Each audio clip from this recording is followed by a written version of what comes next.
The Essays of Francis Bacon, of Boldness. It is a trivial grammar school text, but yet worthy a wise man's consideration. Question was asked of Demosthenes, what was the chief part of an orator? He answered, action. What next? Action. What next again? Action.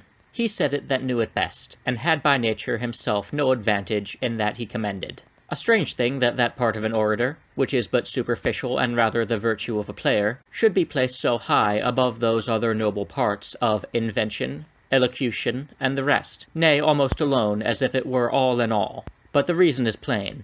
There is in human nature, generally, more of the fool than of the wise, and therefore those faculties by which the foolish part of men's minds is taken are most potent. Wonderful like is the case of boldness in civil business. What first? Boldness. What second and third? Boldness. And yet boldness is a child of ignorance and baseness, far inferior to other parts. But nevertheless it doth fascinate and bind hand and foot those that are either shallow in judgment or weak in courage, which are the greatest part, yea, and prevaileth with wise men at weak times. Therefore we see it hath done wonders in popular states, but with senates and princes less, and more ever upon the first entrance of bold persons into action than soon after, for boldness is an ill keeper of promise. Surely as there are mountebanks for the natural body, so are there mountebanks for the politic body. Men that undertake great cures, and perhaps have been lucky in 2 or 3 experiments, but want the grounds of science, and therefore cannot hold out.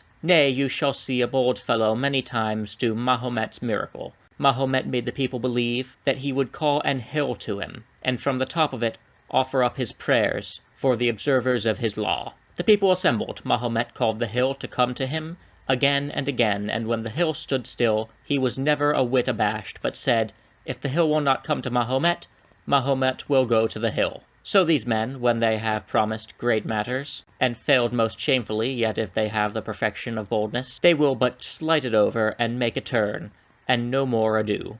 Certainly, to men of great judgment, bold persons are a sport to behold. Nay, and to the vulgar also, boldness hath somewhat of the ridiculous. For if absurdity be the subject of laughter, doubt you not, but great boldness is seldom without some absurdity. Especially it is a sport to see, when a bold fellow is out of countenance, for that puts his face into a most shrunken and wooden posture, and needs it must, for in bashfulness the spirit do a little go and come, but with bold men upon like occasion they stand at a stay, like a stale at chess, where it is no mate, but yet the game cannot stir. But this last were fitter for a satire than for a serious occasion.